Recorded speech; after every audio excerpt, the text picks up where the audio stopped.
পাক পঞ্জাতনের সদস্যের মধ্যে ইমাম হুসাইন আলাইহিস সালাম হলেন একজন। তা ইমাম হুসেন আলাইহিস সালাম তেনাকে অধিকাংশ লোক চিনেও চিনে না। ইমাম হুসেন আলাইহিস সালাম ইবনে আলী, এটাই আমরা চিনি। ইমাম হুসেন আলাইহিস সালাম ইবনে ফাতেমা, এটাই আমরা চিনি, কিন্তু তা না।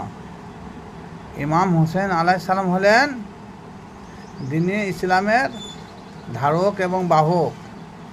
ইমাম হুসেন আলাইহিস সালাম হলেন দ্বীনের রাজা। ইমাম হুসাইন আলাইহিস সালাম হলেন দ্বীনের বাদশাহ। তিনি হলেন বাদশার বাদশাহ, রাজার রাজা।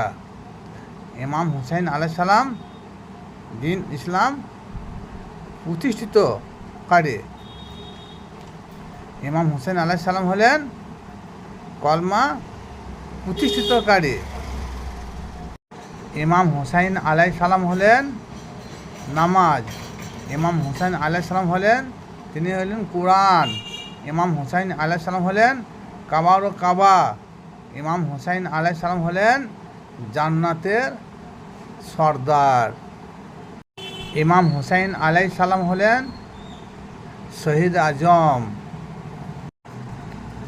ইমাম হুসাইন আলাইহিস সালাম তিনি হলেন ইসলামের যে 5টা ব্যানা বা স্তম্ভ, সে 5টা স্তম্ভের একটা স্তম্ভ হলেন ইমাম হুসাইন আলাইহিস সালাম। তিনি হলেন অল ইন অল।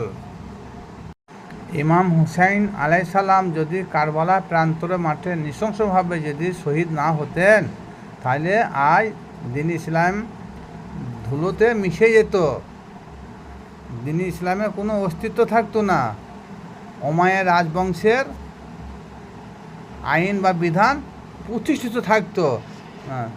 ইসলামের যে শরিয়ার বিধান, সে শরিয়ার বিধানে কোনো অস্তিত্বই থাকতো না যদি ইমাম হুসেন আলাইহিস সালাম সেদিনে কারবালার প্রান্তরে শহীদ না হতেন।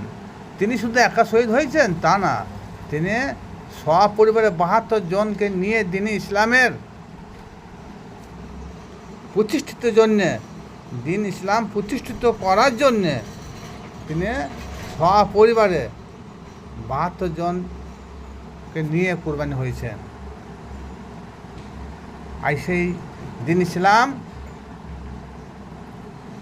ইমাম হুসেন আলাইহিস সালামের জন্যে আজ পর্যন্ত টিকে আছে এবং কিয়ামত পর্যন্ত টিকে থাকবে।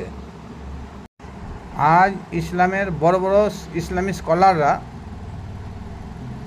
তিনারা সাহাবীদের জীবনে লিখে গেছেন, কিন্তু কোনো ইসলামী স্কলারগণ আহলে বাইতের সম্মানকে তুলে ধরে নাই।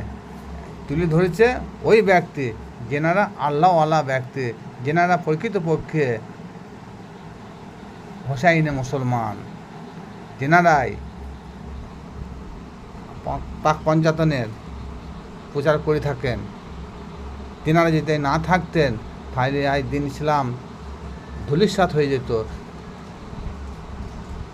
উমাইয়া রাজবংশের দিন প্রতিষ্ঠিত হতো, কিন্তু যিনি দিন প্রতিষ্ঠিত করে গেলেন রক্ত দিয়ে, তিনাদের জীবনে ইমাম বুখারী বলেন, তিরমিজি বলেন, মিশকাত বলেন, এক কথায় 86টা হাদিসের মাস্টারগণ কেউ লিখে যান নাই।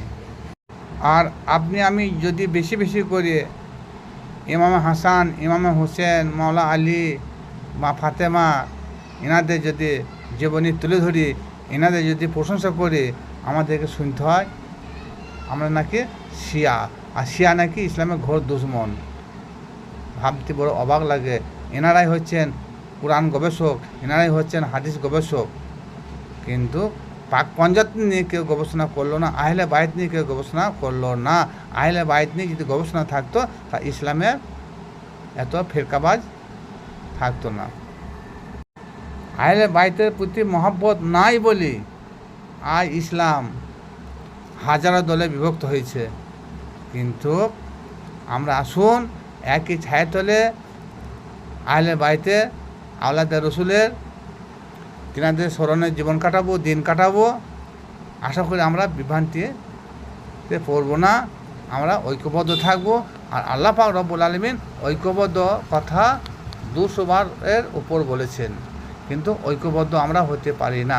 আমাদের ছেলে তার সাথে আমাদের ঐক্যবদ্ধ নয়, বাপ বেটা ঐক্যবদ্ধ নয়, স্বামী স্ত্রী ঐক্যবদ্ধ নয়, প্রতিবেশীর সঙ্গে ঐক্যবদ্ধ নয়, তাহলে ঐক্যবদ্ধ হবো কী করে? এই ঐক্যবদ্ধ না হওয়ার জন্যে আজ ইসলাম মার খাচ্ছে।